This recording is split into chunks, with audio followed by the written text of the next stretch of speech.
Well, Mr. Fletcher, how are you doing, sir? I'm good, thank you, Nestor. How are you? I'm doing great. I'm doing great. We have a lot of scenes that are 100% following kind of the rom-com template, other scenes that follow kind of 100% what we expect from an action spy thriller. But then most of the film is a fusion. How was it for you, that challenge of maintaining and keeping that balance? Yeah, it's a delicate, it's a balancing act, really. I mean, it was never easy, but it was kind of steered by the decision that the initial relationship, the romance, the comedy, the connection, the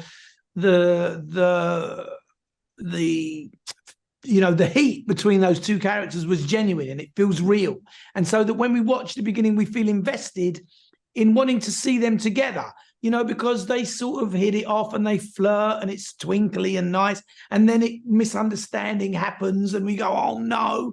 And I wanted, and Chris and Anna the same, we wanted the audience to invest in the truth of that relationship. We've all had relationships. We kind of know what's real and what's not. So we worked very hard at that. But then that carries over to when things get crazy.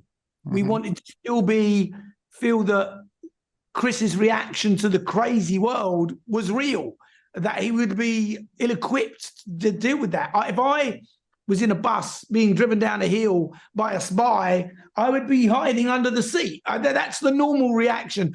The movie reaction is to look out the window and be brave, but that's bullshit. Sorry. But that movie reaction. So we tried to stay honest, and that gave us our humor. It gave us our authenticity, and it also meant we could have a lot of fun with that as well. Like, how would you really react? We know that she's very accomplished spy. She handles it. She's very capable.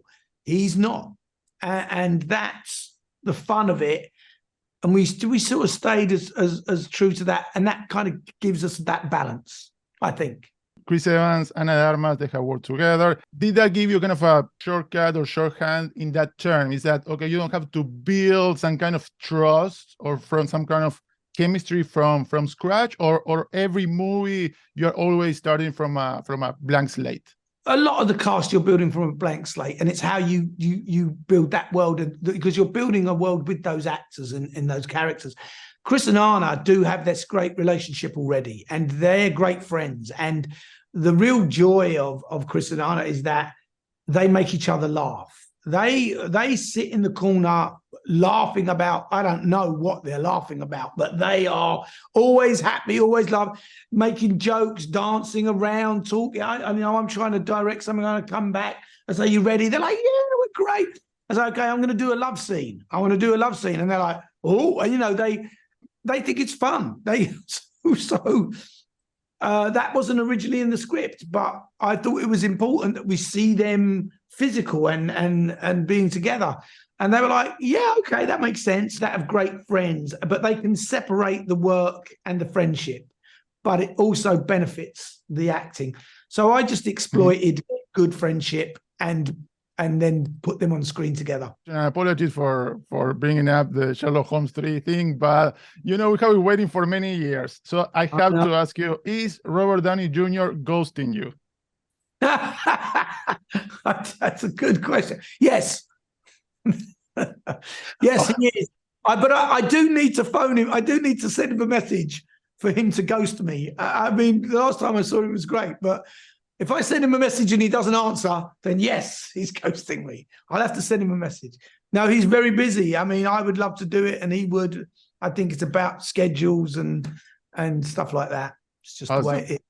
Yeah. The game is afoot. Thank you so much for your time. Yeah, the game is afoot. The game is afoot.